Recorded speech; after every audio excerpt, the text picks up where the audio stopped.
Thanks for tuning in. We are at the Alpha Ideas 2020 conference, and on the sidelines of the conference, the man who, to my mind, understands consumption better than most, Nikhil Vora, with us to talk about that and more. Nikhil, so good having you. Thanks so much for joining in. Thank you. Before we talk about a lot of other things, I'm intrigued by a point that you made in the presentation, which of course will be there on the website too. You mentioned that the listed space is either dying or will be dead soon. Those companies will probably not create value. Don't know about making money on it, but not create value. Value will be on the unlisted space. Now that's very strange to hear from somebody who's been in listed markets all his life and talking to a set of viewers who actually want the listed space to do well. Yeah, completely ironic. So I keep thinking about this. I've spent almost 90% of my working life in listed market, so over 25 years in listed market. And yet when I look at the markets, and I've looked at it for some time now, I just feel that India is at the zone where listed businesses are pretty much businesses which are mature and live the life cycle, and the ability to innovate and disrupt existing businesses is very, very found to be wanting. So I don't see them playing the disruptor role, which is so critical in a market like India, where disruption seems to be the apt thing to do.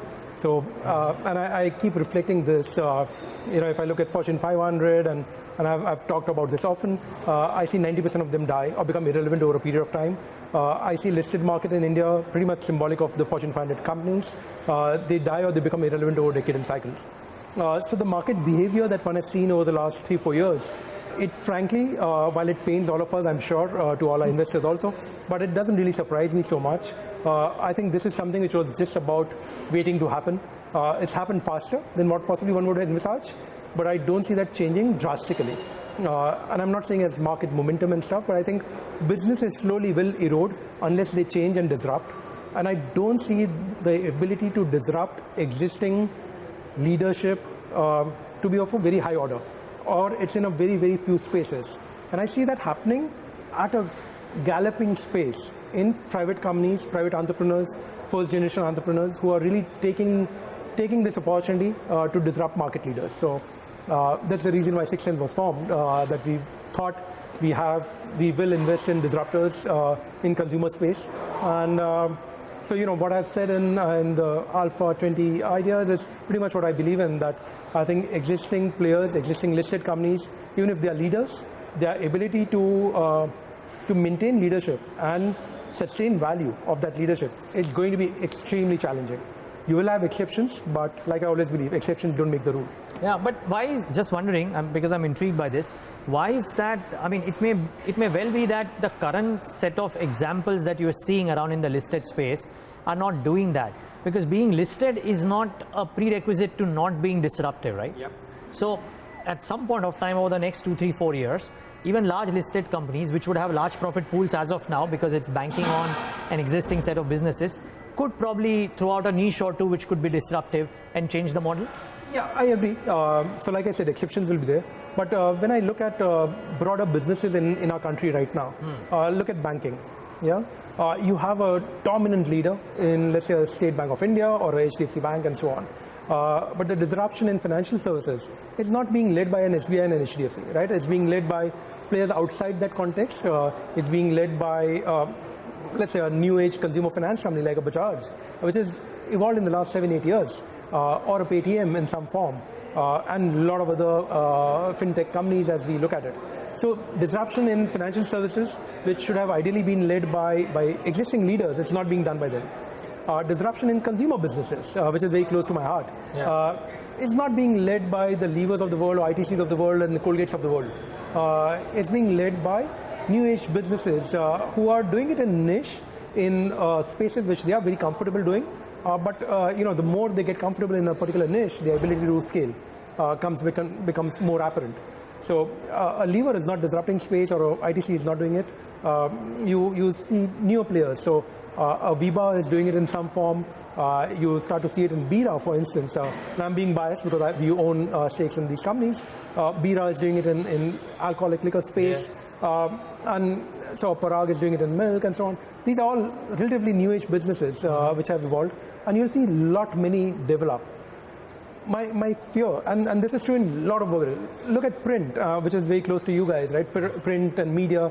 I've looked at that space. Not a single print player, and we're talking about large existing players like the Bennett Group, Times guys. Look at HT, for example, Jagran. So the top 3-4 players. Not a single player, and maybe I'm being critical of them, so be it. I think not a single player has actually innovated and disrupted how print should be in India for the next 10 years. How Indian consumers will consume print over the next 10 years. They are not going to consume print by reading a newspaper anymore. Or that's becoming slightly irrelevant over a period of time. You've seen players evolve in that category. So in short has evolved, whereas the leaders have not really done the development. Look at auto, very, very, very interesting example. In a world where the top 3 auto companies in the world actually lose money, the GMs and the Fords and the Chryslers of the world, you have it in India, where the largest players, the Tatas, Mahindras, Maruti, for instance, have done practically zero innovation or zero disruption in the category. Autos is a space which is getting disrupted almost completely with the advent of the Olas and the Ubers of the world. And ironically, I remember Mr. Mahindra at some stage talking about the fact that they will have consumption issues because the sharing capability of Ola and Uber will increase, and thereby people will not have cell phone cars. I fail to understand why a forward-looking corporate like Mahindra's could not have created an Ola in India. But we've seen those examples before as well. I mean, for example, none of the hotel chains thought of creating an Airbnb. Aren't these essentially, I mean, I'm just wondering, aren't these essentially tech companies which have come out and consumer tech companies which have managed to do this? Your complaint is legitimate, maybe that the original product owners could also have thought of being consumer tech, but they have not thought of doing so. But precisely my point. Hotels, beautiful example of a business like the Taj and the Oberoi's and all chains that we look at, right?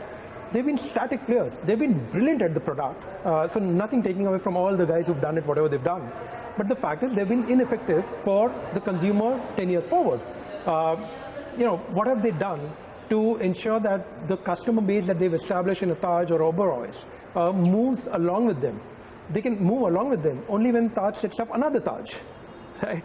Sure, okay. They've lost a customer because in India, you have a situation where there is just so much of balance sheet which has been invested in our country. So all of us somewhere have invested balance sheet capital, created asset.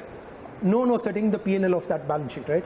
Oyo proved that they could create a model. I'm not talking whether Oyo succeeded financially. They've done it in terms of capital raise and so on.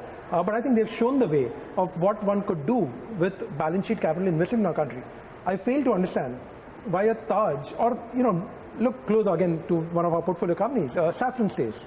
They've created this premium holiday home play, which is about literally all the assets created by us who bought the next holiday home and so on. There's no reason why Taj should not be doing that. There's no reason why Mahindra Holiday should not be doing it, right?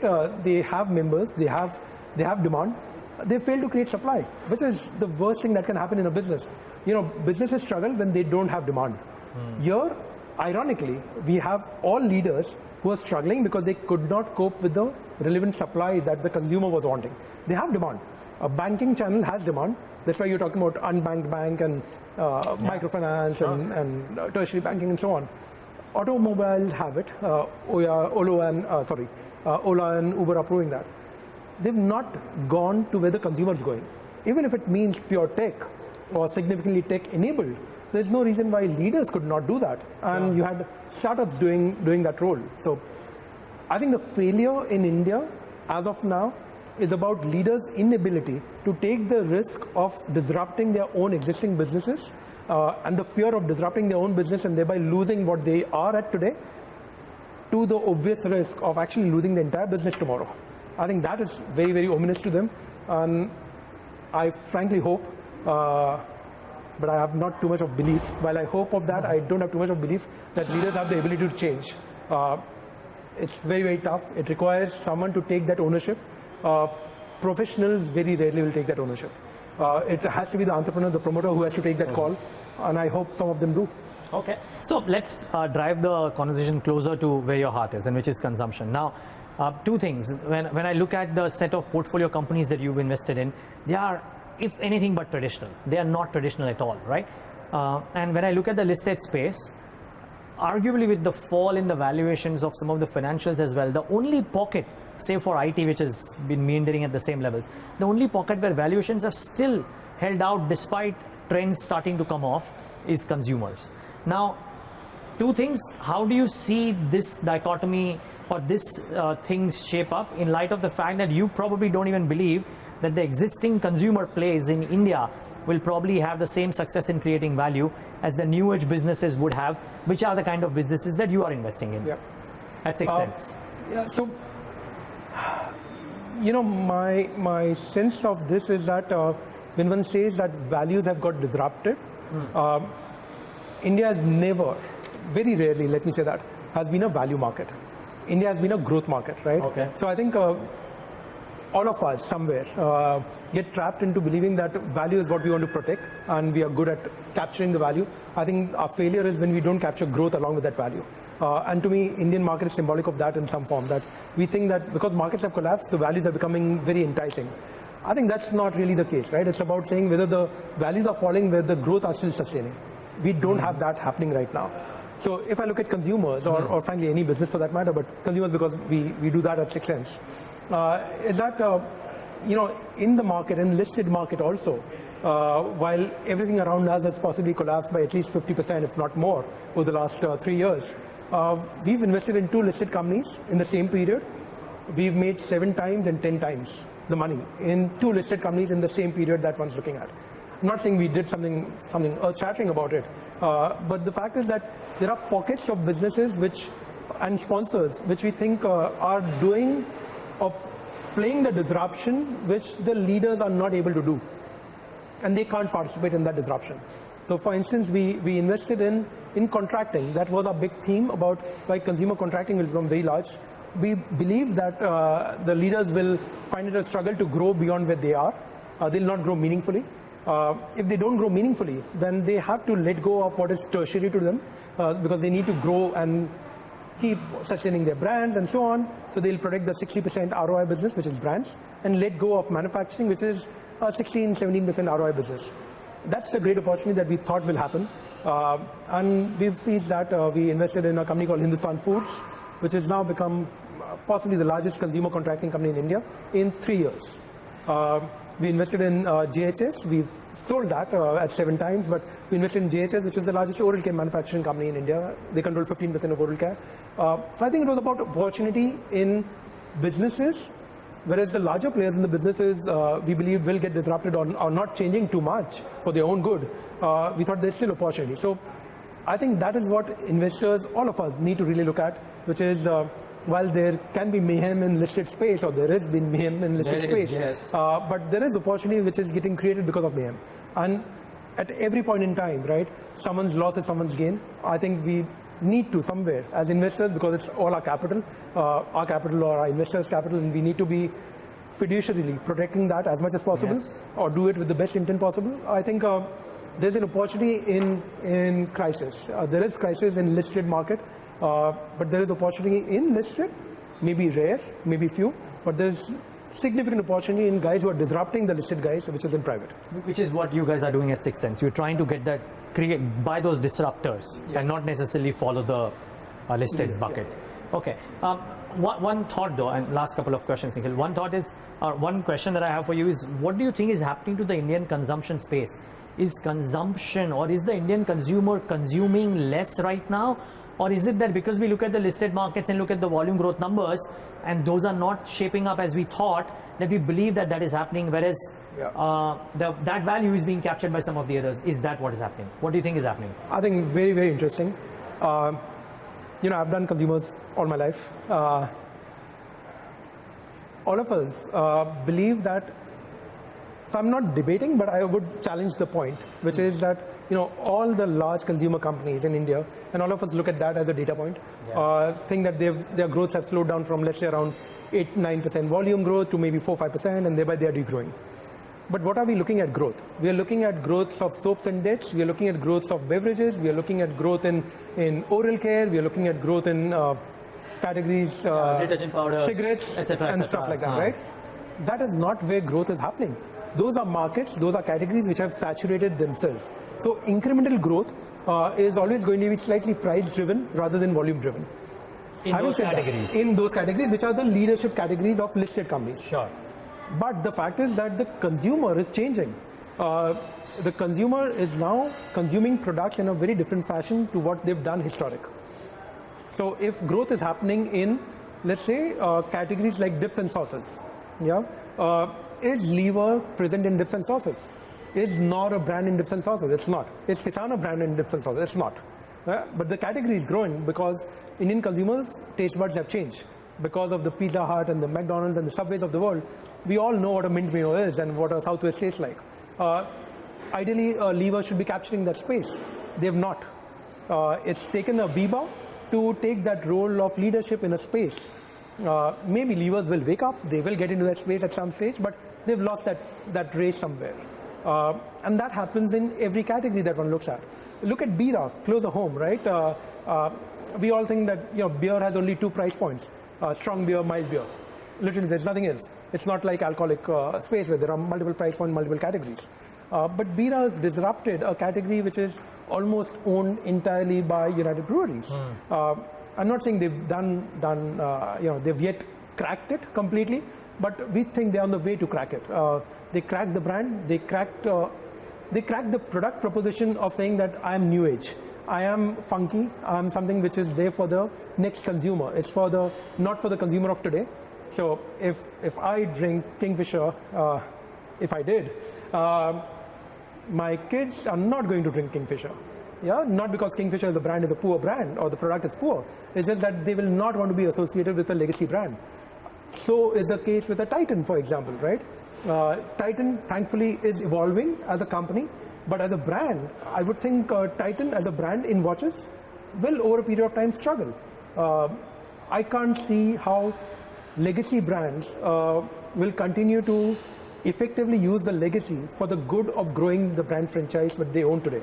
I find that to be a struggle, and that to me brings to me my core thought, which is about the fact that brand loyalty is at an all-time low in India, brand awareness is at an all-time high. A perfect recipe for disruption to happen in brands. So you're saying that companies should probably try and now fan out alternate brands at every single point of time, invest in new age categories, because that's where the Indian consumer space is growing, and we're not capturing that. It brings back to me maybe a decade back or maybe 12, 13 years back, if you remember, when Levers started to talk about the master brand, super brand strategy, getting only 30 brands in the portfolio instead of 110 that they had. And they literally course corrected in 3 years to get that done. Maybe the time is right to actually say that 30 is not good for India. What makes any consumer company think that 30 is great for India? India is a 130 crore pop market. It's a market where the consumers are experimenting. The consumers have a choice, want a choice.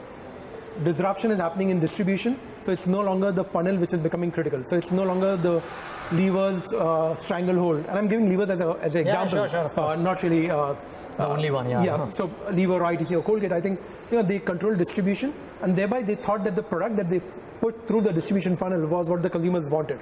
That's not true. The distribution was only an enabler. They did not push brands, they did not push product categories, they did not innovate, right? Because it's tough to innovate when you do well for yourself. You can't disrupt yourself. So I think that is changing. As distribution channels change, I think you'll see a lot more evolution of brands happen, and thereby the customer choice, consumer choice will get met now. Look at what Nykaa and Purple has done, right? In beauty space. Unheard of, yes. Right? They were not brands. Yeah. They were selling Lever brands, they were selling P&G brands, they were selling L'Oreal, they were selling everything around the brands created by all these guys. Today, they are the platform, they are the brand. So Nykaa is the brand which sells, let's say, 2,000 crore of produce. Purple is a brand which sells, let's say, 500 crores of produce or 300 crores of produce. They are the brand, and they will get valued because they are the platform. The platform has become a brand. I can't believe why a Lakme could not have done the same, or why Mabel should not have done it, or why L'Oreal should not have done it. You're killing your own brand by still targeting traditional ways of consumption, traditional ways of distribution, because the consumer is no longer traditional. Yeah, that's He's true. changed. That's true. I think brands have not changed. Okay. And I would want to end this interview with one thought of how you are capturing that at 6th Sense too. But just one question before that. Do you believe, two-part question, that do you believe that the revenues, scalability of these smaller businesses, because these are still, some of them are still smaller businesses. They don't have the pan-India presence. They don't have the turnover might. Do you think over the next 5 years, these set of businesses will grow in both and their valuations will grow further, and whether the valuations of the existing businesses will come down? Do you see that happening unless they innovate and reinvigorate? Yeah. Do you reckon these 50, 60 multiples are a thing of the present and never to come again? Never say never, but still. Yeah. So I remember my last call on ITC. Okay. This is almost a decade back. Almost, yeah. I'd sell ITCs at sell. Not because of anything else, but consumer businesses tend to behave in a particular fashion. They only do time correction, they don't do price correction. ITC is at the same price it was 10 years back. Yeah, businesses have grown, stuff like that, but they're the same price. So the values have not changed, but time correction of 10 years has happened, right? So fundamentally they've underperformed for 10 years, yes. right? I think the same will happen in a lot of consumer businesses. You will see underperformance or time correction happen for a prolonged period of time.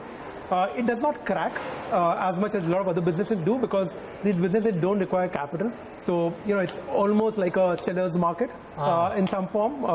So that's always a bit of a challenge. Having said that, you are in the market to make money. You're in the market to generate returns on whatever you invest in. And I'm generally being overcritical of this because I want to make a point. Sure. I'm maybe dramatizing it a bit more. But I think what the opportunity is about what we've seen in the last 10 years in India. So you look at, and I don't have the precise number, but if, let's say, listed market unicorns were around 25 or something in India 10 years back, private market unicorn was 1 at that point in time. Today, private market unicorns are 30, listed market are possibly just the same number. Yeah. So values are getting created. Now, whether these are bubbles or these are actual values, which one investor can really tangibly monetize, it's pretty much a question which is up in air right now. Having said that, the fact is that the values are also a precursor for what the business model delivers. Yeah. Sure. So I think there is disruption happening. It is slightly silent right now, but it is happening. I think it will become a bit more noisy as we move into it, because the more entrepreneurs start to feel that they've cracked the business right, they know they've got the solution for a consumer problem. Winnie did that beautifully, right? Winnie Cosmetic, which is fog deo, they've done it in 5 years. They've done it at the same point when Axe was a leader. Axe sold the product saying that you spray Axe and there'll be 10 girls chasing you. You smell good and stuff. Fog came in, they said, girls don't chase you, but I'm not cheating you. Yeah, I'll give you more buck for the product that you buy. No gas. They've changed the industry. Right? It took one level of disruption to change what the market would be. Now, Winnie possibly has the ability to live through a lot more product categories. Okay. They've become like an innovator in that category. Now, whether they succeed, fail is again up for debate. But the fact is that they can scale. The fact is what these smaller players are showing is, and which has never happened in India for 50 years, right? The only disruptor in India was Nirma, which was way back 25 years back. There's no disruptor in India for 25 years. And even leaders did not disrupt their own category. You will see many disruptors happen because each category is calling for disruption. Look at foods, right? Levers, almost zero presence in food. But you will see many players challenge that status. Look at personal care, personal products. You've seen Purple, Nykaa really challenge that status. And consumers are moving there, right? If I was Levers, if I was Sanjeev, I would be worried. I would be worried that suddenly 500,000 customers who were buying offline, who were buying in traditional stores, which is where Lever's strength is, suddenly they've moved online and they're buying from Purple and Nykaa. Customers have moved, companies have not. So I think somewhere the challenge of addressing the customer needs, wants, and attributes is not getting as refined and defined into existing leaders of listed companies as they should have been. And I think that is something which, as investors, I would be worried about. If I was a listed market investor, I would be surely worried about it and maybe saying it a lot more vociferously than what I'm doing today. But I think that's disruption for you. it's not that companies don't disrupt themselves. I think there will be some players who will disrupt their own businesses, or at least be aware of disruption and thereby capture the opportunities. So I look at, not that I have understood the business completely, but I look at InfoEdge, for example. I think they've done a beautiful job of what they were doing as of now. They had a milking cow in Naukri, if I remember right. Yeah. And they moved into it. They moved into Policy Bazaar, they moved into other categories. Makes complete sense of what the market was calling for. I think that is what you want leaders to behave at. You want leaders to evolve and change with the times, which I regretfully, the existing players have not really done a great job of. Okay, lastly, sure. How are you doing that in Sixth Sense? You're looking at businesses which are, and I'm just trying to figure out how are you choosing businesses, even if it's in the private label, because that will give some inkling to our viewers about how maybe they can try and apply those rules at the public level.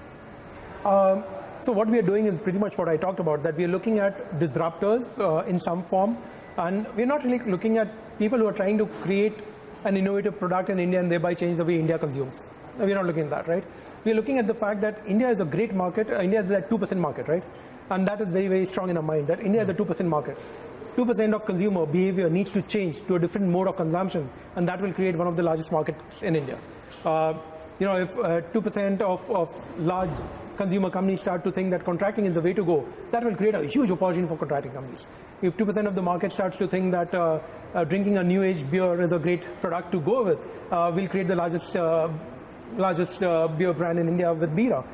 If 2% of India thinks that dips and sauces is the market to go with, Viva will by default be the largest category play. So I think we've looked at a lot of those players. 2% of India starts to say that feminine hygiene is a category which needs to get a lot more penetrated in not just rural India, urban India too. We'll create a great category pull in Pari, which is Soothe Healthcare, which is what we've invested in. So we've tried to invest in pockets which we believe can become large by its own nature. Obviously, given the fact that these are still nascent businesses or early stage of disruption businesses, I think some of them will really evolve and crack it. Some of them may possibly survive from where they are today to scale up 10 times, and then maybe they'll plateau out. But that's how markets are, right? We hope that the businesses that we've bet at Sixth Sense will have the ability to live through longer. We hope to obviously monetize from them. We obviously have an objective for our investors, and we'll do that. But I'm very happy with the way we've construed ourselves to be. We've not gone wrong. We've not faltered too much till now. Hopefully we don't. Maybe we do. But we just think we have a higher probability of cracking it right, because we think we are betting on sponsors who've understood where the consumer mind is going 5 years forward. And that to me is the only way that a consumer company can really evolve, succeed over a period of time. Disruptive talk is all I can say. Nikhil, thanks so much for taking the time out and speaking to us today at Bloomberg. I really appreciate your time. Thank you. Viewers, thanks for tuning in.